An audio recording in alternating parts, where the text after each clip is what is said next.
Namaskar and a very warm welcome. I'm Yukesh Kumar Batra. This evening is very special because it's been a while since we last organized a book reading session at the embassy. We at the Embassy of India are very excited to have you all here with us.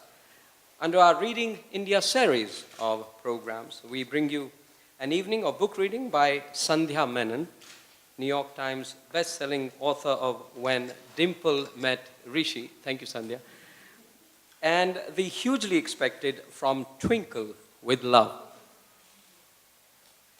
In conversation with her about the book is Emily Paragamian.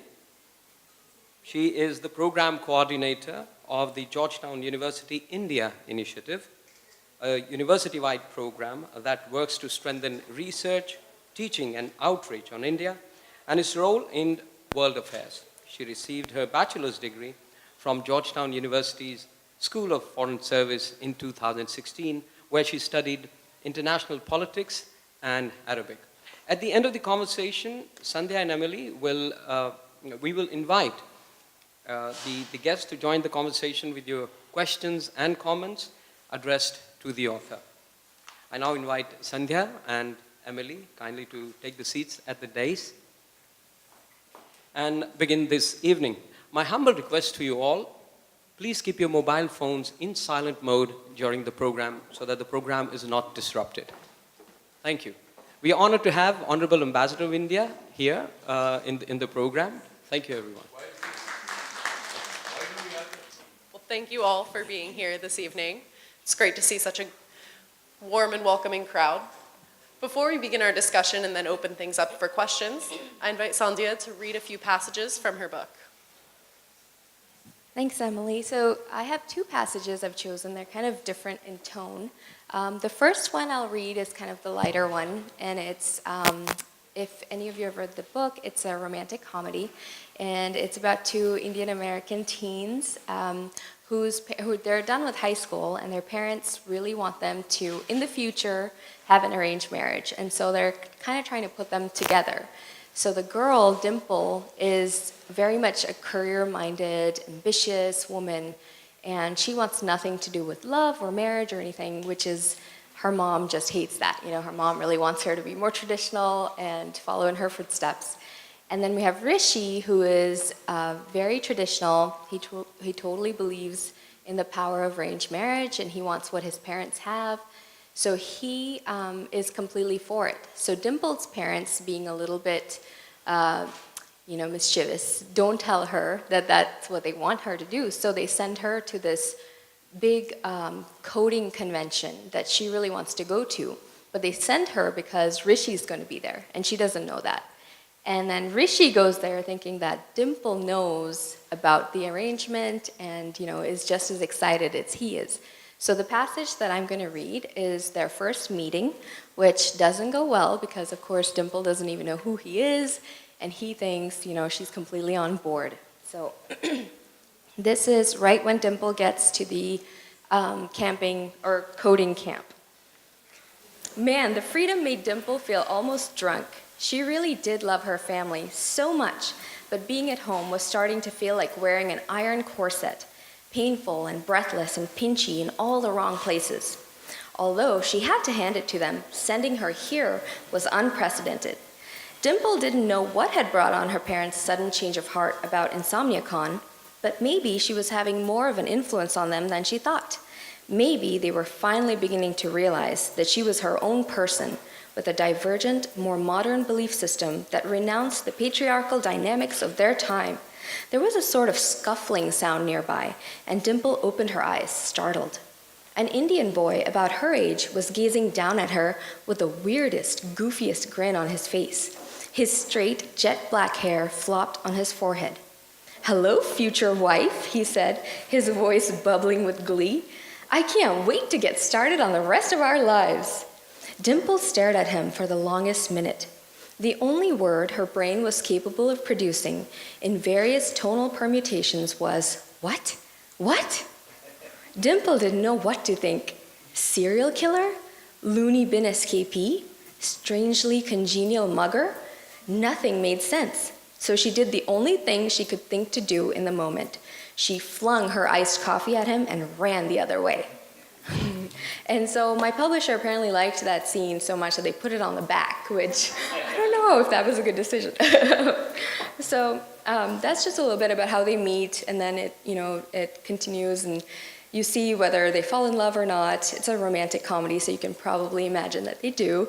But one of my favorite things about the book, too, was exploring the relationship between Dimple and Rishi and their parents. And I think Dimple and her mom have one of my favorite relationships because they fight constantly throughout the book about everything from makeup to her future, to what she wears, to whether she's Indian or she's American.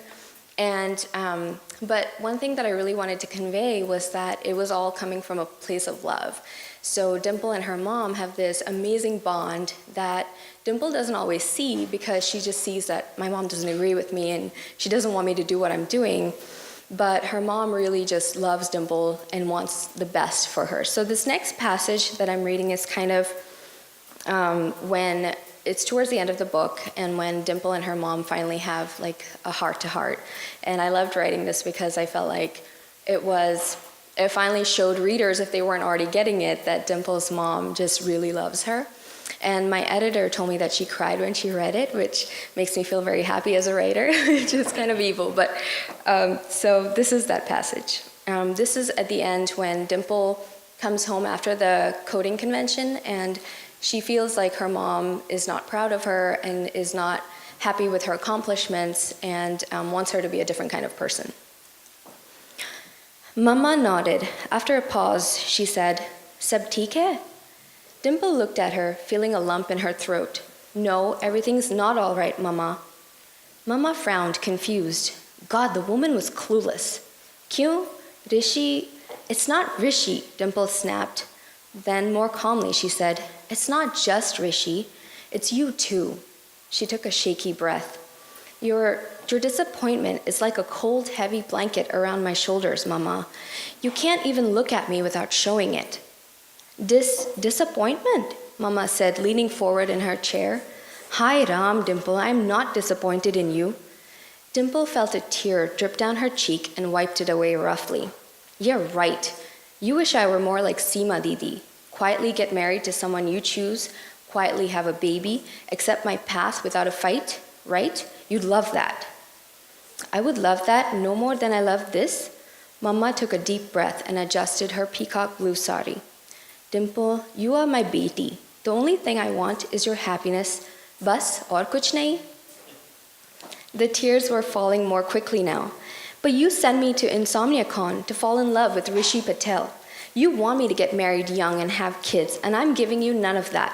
Instead, you have this headstrong child who's determined to be alone."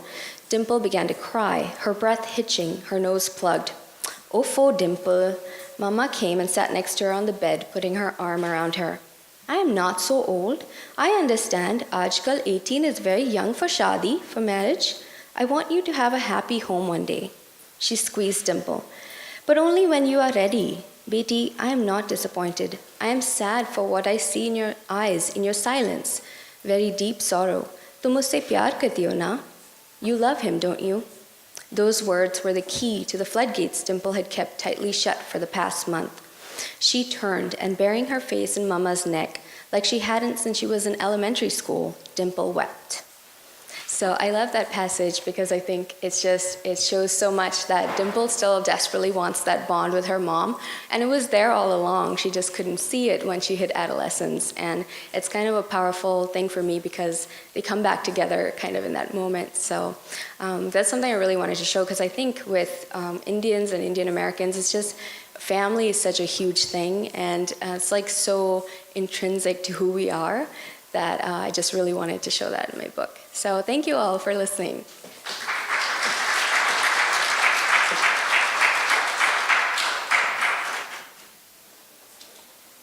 Well, thank you, Sandhya. That was really illuminating, and I love the two passages that you chose. So you're originally from Mumbai, but you moved to the United States when you were 15. So I'm wondering, just to kind of begin this conversation, What was your inspiration for this book, and in what ways was it based on or not based on your own experiences? Yeah. No, I don't know if I want to tell you all that. No. So yeah, I did move here when I was 15, and I think that because of that, I can really relate to both Dimple and Rishi and their parents. And so I kind of drew from my experiences for both of them. So like Dimple, I always wanted a career, and I was much more of a feminist than I think my mom would have ever liked. And we butted heads a lot over that. But on the other hand, like Rishi, I really wanted to be a writer, and he wants to be a comic book artist, and his dad says that's not, a real career. And so that's something else that I struggled with a lot, was that I wanted to be a writer, but I was told that's not really a good career. And in most cases, they were right. Like most writers, you don't go anywhere with that. So I kind of based it on, my experiences to some extent. And then, of course, the family stuff was heavily drawn on from my experiences and those around me too. Yeah. Yeah, no, absolutely. That's very interesting. And one of the things that was really striking to me as I read the book, and may strike all of you as you read it, was that both Dimple and Rishi have really complex relationships with their culture and their heritage, being both American, but also feeling very tied to their home country of India. Dimple discusses that she wants to have a sign with her at all times that says, "America is my country too," because she feels like an outsider sometimes. And at the same time, when she goes back home to India, she's sometimes called a foreigner, jokingly, by her cousins. So she has this feeling of being both within and without. And Rishi also explores his own heritage by really seeming to cling to some of the most traditional pieces of it. So if you could kind of unpack that, why do they have such different reactions, and sort of what are they thinking when they think about being within both cultures and both countries? Yeah, that's a great question. So I think that I was a psychology major in college, and I did a little bit of grad school for that too. And one of the things that we explored was how people who live in a minority culture within a larger majority culture always go through this process of should I accept or reject my minority culture, and how much of it do I accept and how much do I reject? And that's something I think is so huge for second generation kids. And that's something I really wanted to explore. So I think sometimes you have people like Rishi who are just extremely, they champion their culture, and they love the traditions, they embrace everything that their parents tell them to embrace. And then you have people like Dimple who are kind of, in the middle, and they like some parts of their culture, but they also don't like other parts, and they want to kind of explore that for themselves. And so for me, that was really important to because I think both are completely valid. There's no right or wrong way to accept your culture. And there is, of course, sometimes the sad thing that happens. One of the antagonists, Hari, he kind of calls himself Harry, and he doesn't see himself as Indian at all, and he completely rejects that. And I think that sometimes happens, and that's a sad thing, because there's an element of self-loathing in it. And you reject a certain part of yourself, and you reject a certain part of your family and your heritage. And so all those three things are things that I have seen and experienced to certain extents and levels. And I'm a little bit more like Rishi, but I've met people across the spectrum. And I think that it's important for a young adult book to talk about that, because teens are the ones who are going through that, as they get older and grow up and trying to figure it out. So I just wanted to open that up for conversation. And it's been amazing how many emails I get every day from Indian American teens, and even other teens of immigrant parents. And they're like, "Oh my God, I didn't know other people felt like that too," because I just never thought to ask about it or have that conversation with other people. So that's been really humbling and amazing. Yeah. And it seems that, caught up in this conversation about culture and identity, both Dimple and Rishi really view their family as being inextricably tied to their culture, but they relate to their families in a very different way, even though they both have such reverence for their families and their parents. Could you explain a little bit about the differences in ways that they relate to their families, and maybe what that kind of says about who they are? Yeah. So I think, like I said, Rishi is completely on board. At least at first, you think he is. He loves everything about his parents. They're in an arranged marriage, and he looks up to them as role models. And he loves all the samskar and everything that they do. He loves the food. He loves everything. And he likes to go to Gujarat and, visit his family there.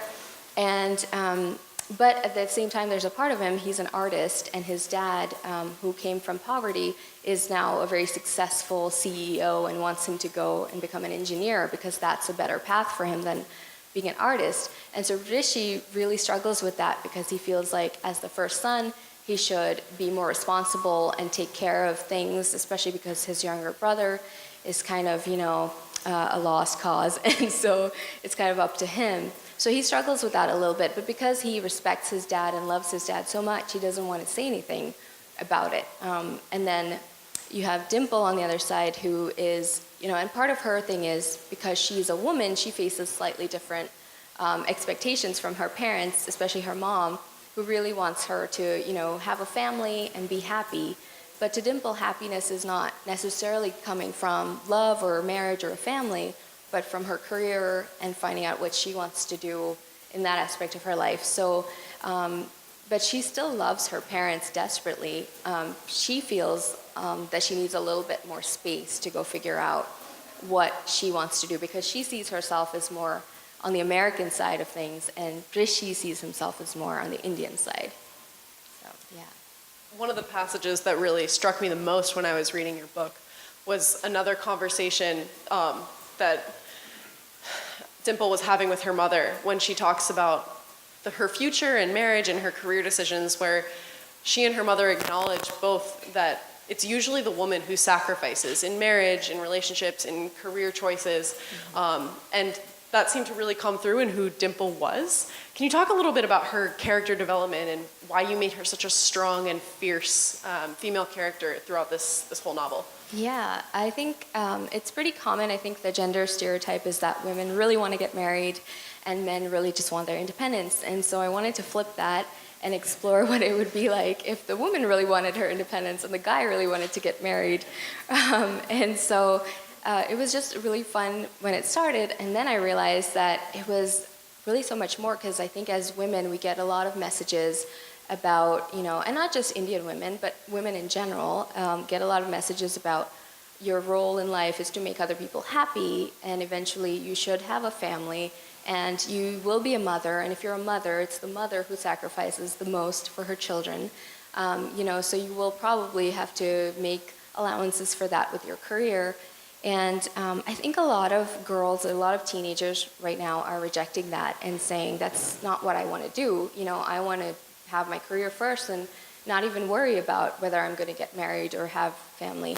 And so I really wanted a character that they could look up to who was doing that, sometimes with great success and sometimes to disastrous results. But I just wanted them to see a flawed, real girl who was trying to do that.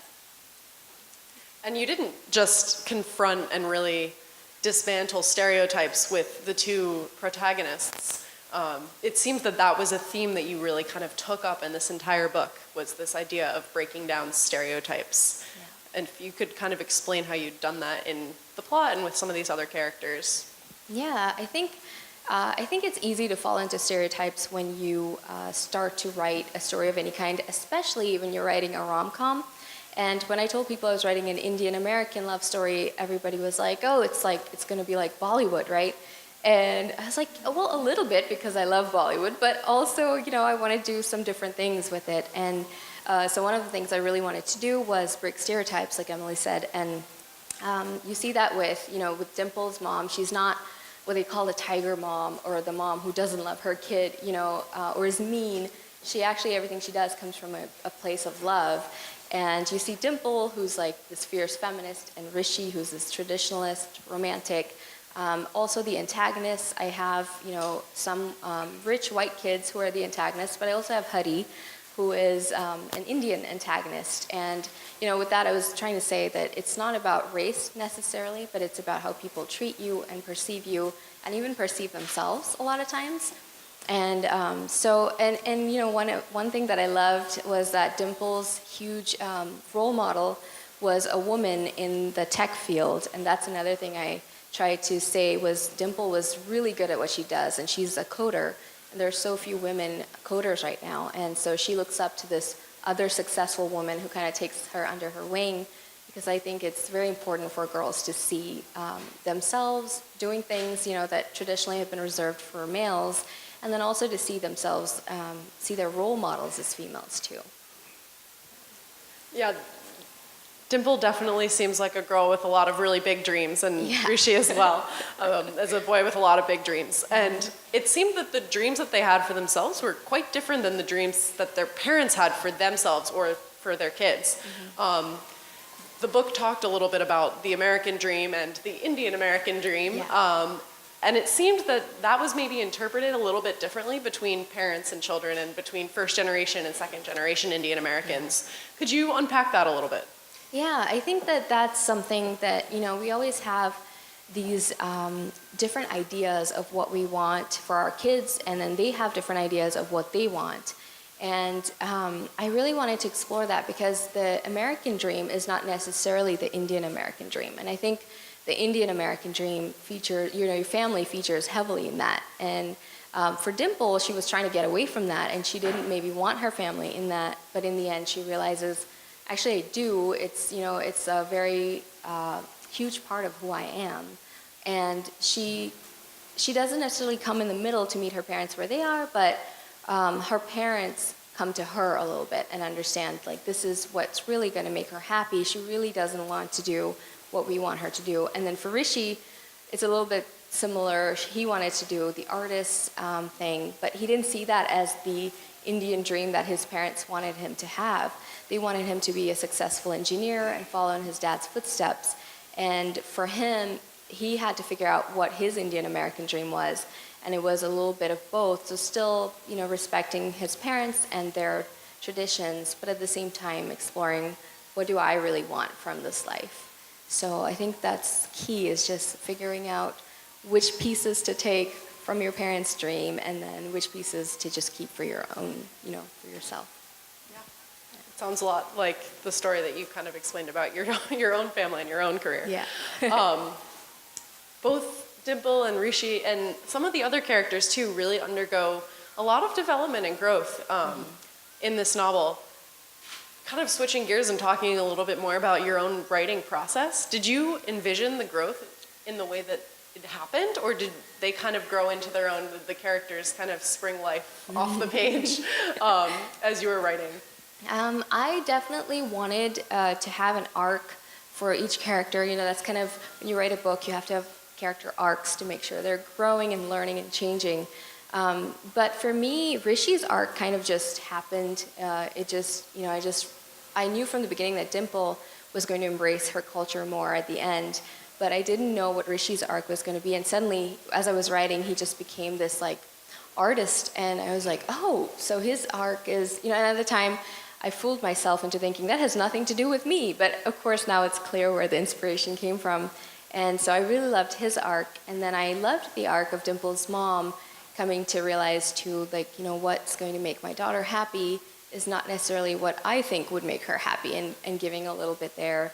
And I also liked the antagonists have their own arcs. Not Huddy, but the other, the girl has her own arc of coming to realize, you know, maybe I need to figure out what I want versus letting people tell me what I want.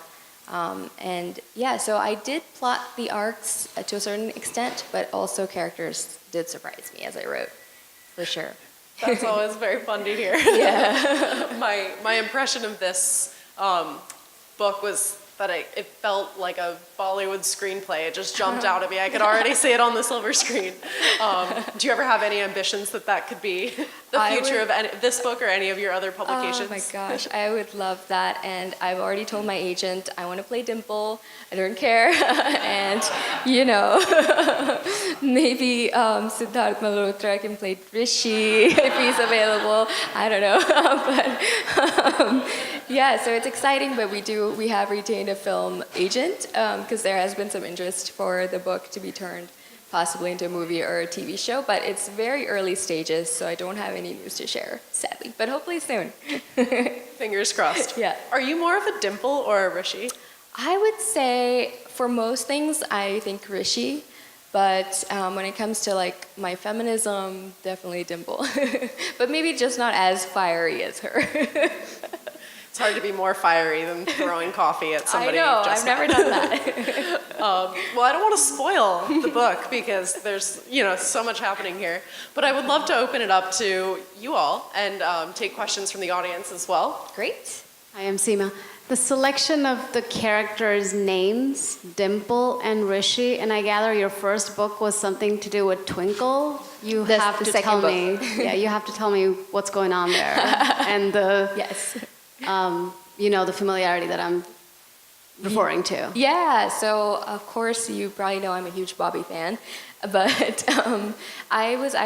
happened because I was talking to my editor, and she really wanted a fun name for the female character. And we were brainstorming, and I said, well, we could do Dimple, and then if we did Dimple for the next book, I have to have my character be Twinkle, because that's just how it's gonna be. So. Yes. Yes, I totally was stirring the pot. I have no regrets. Yeah, totally. Yeah. Based on their congratulations, I got the thank book you. already, so Oh, yay, thank it's going you. to rain this weekend. I'm going to read it often. Wow. My question for you, Brother Rishi and Dimple, you say it's nothing to do with the real characters, but did you thought about the Rishi Kapoor or Dimple Kapadia? I think you probably don't want to say, but Yeah. I mean, it just caught my eye when I first see the title, and then of course it's something different. Yeah, no, definitely. I mean, Dimple Kapadia and Rishi Kapoor are iconic, so they were definitely in my mind. They influenced me as I wrote. So, yes, absolutely. Thank you so much. Hi, my name is Sujata Lamba. I have a question. The audience for the book is not just American Indian teenagers, but I thought maybe the parents. Have you seen any reaction from people like me who are, not your generation? Yeah. And is it cathartic or autobiographical for them too? Yeah, I've actually heard from quite a few parents, and they said, I bought it for my daughter or my son, but then I ended up reading it, and I loved it because one parent actually said, it actually helped my daughter and me have a more open conversation because every time we talked, we were fighting, and she was just going into college, so she was exactly Dimple's age, and I was able to tell her, see, the things that I do are from love too, and and that was so great to hear because it's amazing that a book can do that, but that's the power of words. And I've heard from quite a few parents who are like, my daughter said you actually contacted her and used me as a template for Dimple's mother. Is that true? It's like, no, that is not true. They're trying to get me in trouble. So yeah, it's been amazing for the parents too, I think. And it's been amazing for me to hear from the parents. I have a question. Yeah. I'm also a best-selling author and a radio and a TV personality. Congrats. And I'm doing my second book, which is a science fiction book. My question to you is, do the characters start talking to you? How did you manage that? Because these days, all the characters are talking to me. That's a really tough thing to balance. How did you balance that? Yeah, that's a good question. It was funny. I was telling Emily earlier that when I was writing, I was actually having dreams about Dimple and Rishi because they became so real to me. And that happens to me when I write. So I don't know how you would manage that. And maybe I should stand up because I can't see you anymore. So I don't know how you would manage that because, like you said, it's just they're always talking. And the thing that helps me the most is to write. And so I've heard some authors call it taking dictation from their characters, so they're just like listening and writing, and sometimes it really feels like that. So I also always keep a notebook by my bed because sometimes I have the best ideas when I'm fast asleep, so that helps. And the other thing is I'm a big fan of Rajesh Khanna, so this Twinkle and what is that? Please let me know. Okay. So yeah, I'll have more information to share on Twinkle. From Twinkle with Love is the book. It's coming out in the summer of 2018. So it's another YA rom-com. There's no Rajesh though. It's Twinkle and Sahil. So I know I dropped the ball on that one. Thank you. Hi, my name Hi. is Rishi Chawla.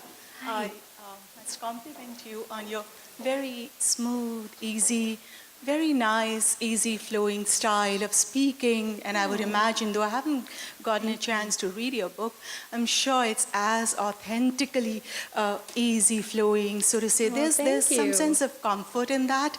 And just kind of digging into your background before I came here, I thought you are kind of easily placed in the Chetan Bhagat, and there are a couple of other younger writers, generation of writers who are in the Harlequin romance era, who are kind of harbingers of this Indian Mills and Boon Harlequin romance kind of era. Right. And so they are addressing in the very simple, very authentic style, they're addressing some real concerns of of this modern X generation or postmodern era, so to say. So I would certainly compliment you for that. I'm also very keen to kind of see you be placed against, the Indian South Asian writers, so to say, and how does the academia, the so-called very pretentious, rather sometimes disgruntled academics who like to place their own judgment on romance writers like you. Right, yes. So how do they receive you or perceive you, or have you had any experience or criticism or critical reviews from them? Thank you. Oh, of course. That's such a good question. I think, because it's so stereotypical. People think, oh, it must be so easy to write a book about a romance, and it's not. I'm here to tell you it's not. But, this is the kind of book I like to read. And before I took a break to write more, I was working on my PhD, and so I was part of the very pretentious academia. And you could definitely see people's faces fall when they asked, what are you writing? And I told them, it's a teenage romantic comedy. Oh. So I think you have to take it in stride. And for me, I just say it's what I love to read. It's what I like to pass on to my friends to read. I think that at the end of the day, our brains sometimes need a break. And that's just what I say. Like, I haven't really, thankfully yet, I haven't had a lot of people say, why are you writing that? But everybody's been very, very supportive, because this is the first kind of book that that is so mainstream for Indian American teens, and so far everybody's been very supportive. Yeah. The first thing to teach you in any creative writing classes, be authentic. Yes. And I think you've been so authentic, and I love that about you. Thank you so much. That's so sweet. Oh, thank you. It's really nice. Hi. First of all, congratulations for a wonderful topic selection and Thank you. making so much justice to it, doing so good justice to it. Thank you. Since you have been working so much on the experiences of the ethno-religious second and third generation communities, and you have been researching on it, my question is that, do you foresee a situation for the future generation of quote-unquote Indian American community, which would be similar to the Jewish American community, where their identification with being Jewish Americans is far more and much more stronger than identification with a Israeli American or a nationality geography-based identity? That's a great question. Yeah. So I think what's great about this generation coming up is that they're not afraid to explore outside of the boundaries that we've given them. And so I've spoken to so many teens who they were born here, but they speak with an accent like their parents do, because that's what they identify with, and that's what they feel like they should. And then there are other teens who are completely, they're just like, I want to do my own thing. I don't want to talk about it. I don't speak Hindi. Don't speak Hindi to me. That kind of thing. And then there are a lot of teens who are in the middle. And I think so. That's what's great about it is, I do feel like we're going to move forward with this Indian American persona, that each person is going to define for themselves. And that's why I kind of explore the spectrum of that in my book. And it's just going to be, I think it's dependent on how we as the older generation to like provide role models and tell them it's okay to do this or to be this way, versus, you know, these rigid, like, you are Indian or you are only American conversations. Yeah, thank you. When I signed up, I thought I'll be hearing a story about Dimple and Rishi. So I'll I'm admit sorry that to too. disappoint you. No, this is not disappointed at all. My question to you is, how long did it take you to write? Oh, that's a good question. I'm actually a relatively fast writer. I always tell my editor if I'm slow and I'm missing deadlines, something has gone very badly wrong. But I wrote the book in about 2 months. Yeah, thank you. Thank you. Of course, that doesn't count the editing, though. Before you clap too much, it doesn't count the editing. The editing is longer for me, so because we have many rounds, it goes back to the publisher and then comes back to me and back and forth. So that took probably another couple of months, but I was done with the first draft in 2 months. I write 2,000 words every day, 5 days a week at least. Usually I write 6 or 7 days a week because I'm a bit of a workaholic sometimes, but yeah, that's the only way it works for me. That's not what works for everybody, but that's the only thing that works for me.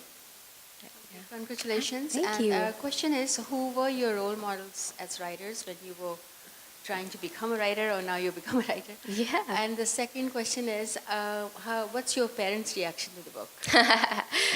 So my role models, I loved Enid Blyton growing up. I read everything that she wrote. And then I also, when I was older, my auntie pressed Arundhati Roy's book into my hands, and that's when I was like, oh my God, an Indian woman has written this amazing book that's making waves like internationally. And that's kind of when it, you know, my wheels started turning that, wow, maybe I could do this someday. So, yeah. And my parents' reaction, so it just came out in Hachette India, just published it in India. And I just got a text maybe 2 days ago that my entire family in Mumbai had bought copies. And so I'm trying not to think about that, but especially because there is a slightly spicy scene in there towards the end of the book, so we'll see what they say. I can imagine what they're gonna say. Thank you. I think we have time for maybe one more question. I have a twofold question, sorry. That's just fine. First one is, you mentioned that you came to this country when you were 15. I did. What advice would you give or thoughts would you have for people who are born here, who are Indian Americans, and how would the book be different from an American-born Indian versus a 15-year-old who was great influence from India? Yeah. The second question I have is, Monsoon Wedding came a long time ago. Yes. And there's been a sort of a lull period for a long time. Now there's been a surge on the revival of Indian themes. Why has this happened? I just saw recently The Big Sick, Oh, yes. the movie. And it's a wonderful story and about the same theme from a different angle. Yeah. What's happening in this industry or what's happening in this business that there's been this revival? Thank you. Great questions. So firstly, I know, like, as somebody who came here at 15, I think I paid a little bit more attention to the parents than maybe an American-born Indian would do. But it was important to me because I feel a lot of connection to the parents in the book too, because they feel like that culture is slipping away sometimes and not being able to hold on to it and not being able to just walk out, you know, into the store at any time and see Diwali decorations up. And so I definitely brought that part of it into the book. And I think that's probably why some of the parents are a little bit more, you know, excited about the book, because they see their concerns and worries addressed in like a more well-rounded way. And then for your second question about why there's a revival, I have no idea, but I love it. And I think that right now it's like almost hip to be Indian or have, you know, these different Indian things to do, like henna or and Bollywood movies are, that's like the number one question I get at all my signings is, what Bollywood movies would you recommend for me to watch? And so I know, I actually had a signing where I had 50 Post-it notes and I was just going down the line writing them down. And I'm not sure, I think that people are finally realizing that, you know, we're here and we're not going anywhere and we have a lot to offer. Our culture is rich and beautiful and there's so much to learn from it. And I'm hopeful that's why. But yeah, thank you. Thank you so much. Well, Sandhya, thank you. And thank you all for coming. I do have maybe one last question, if you could leave us with this. Today we've talked about a lot of different themes. We've had some great questions from the audience. If you could have everybody leave reading your book with kind of one key takeaway, do you have one thing that you want everybody to know from reading this book? Yeah, I think that that family is just a huge element in our culture. I think that's one that I'm most proud of about our culture, and I hope that this book resonates with you, especially as you think about your relationships with your families. So, thank you very much.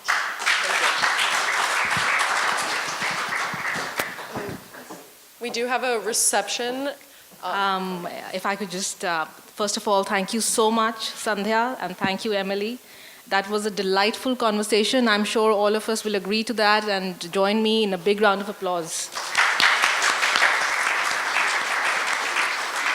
And I assure you, I think this has the makings of a blockbuster Bollywood film. So this is definitely there. I will now invite Ambassador Sarna to please come on the dais and say a few words.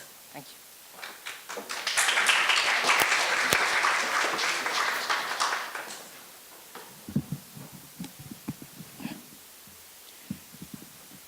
A very good evening to everybody, and especially congratulations, Sandhya. And thank you, Emily, for... Oh, thank you. I'm so glad that this tradition that we used to have in this embassy many years ago of having book readings, I think some of the people here might remember from the old days. I can see some faces at the back who would remember. We did used to have book readings here fairly regularly, and I'm so glad that you are one of the early ones in this revival. It's great to listen to the chapters, the passages from the book, and I look forward to reading more of it. I think some of the questions and some of the discussion that has taken place shows that the book has touched upon an important chord in the diasporic experience of the generation next of the diaspora, their preoccupations, their particular concerns, their attitudes, and their dilemmas sometimes.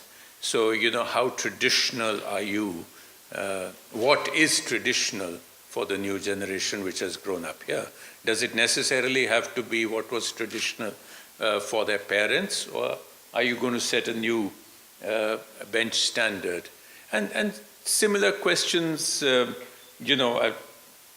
there, and I'm so glad that they are being responded to through the best way that is possible, is through fiction which is readable.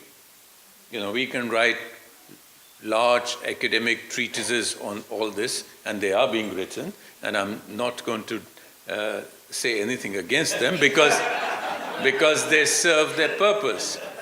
But I think there is nothing better than actually sending a message through a story.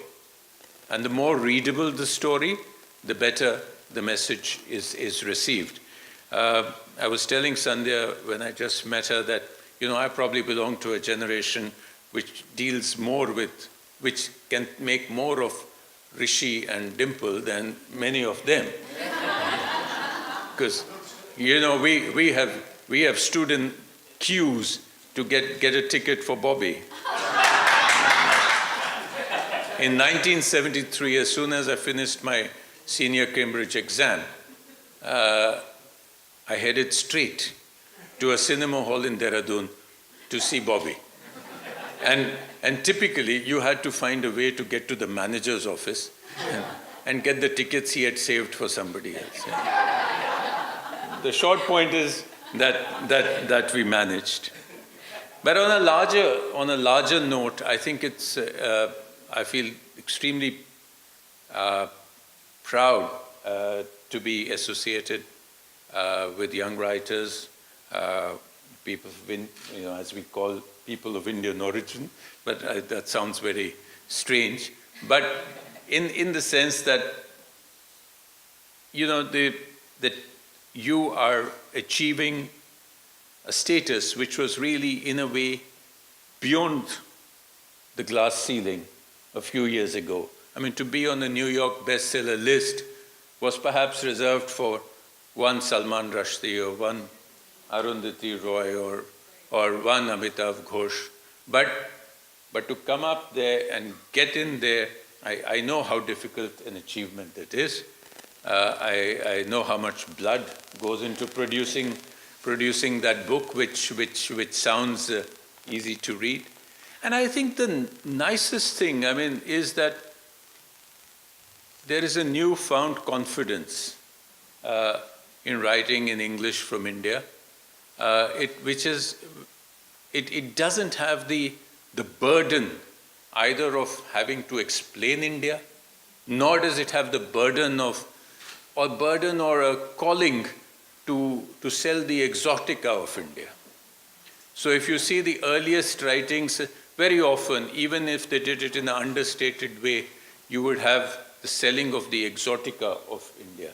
So, but as you rightly said, now it's hip to talk of henna, etc., etc. So, in a way, it's coming of age, it's coming into the mainstream, and it's great to be there.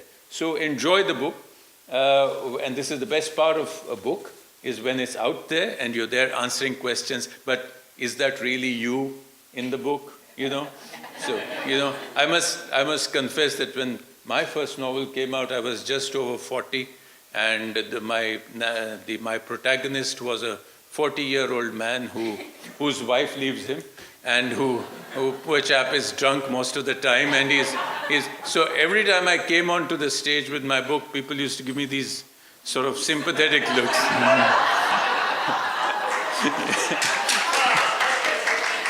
So have fun. This is part of the game, and thank you very much.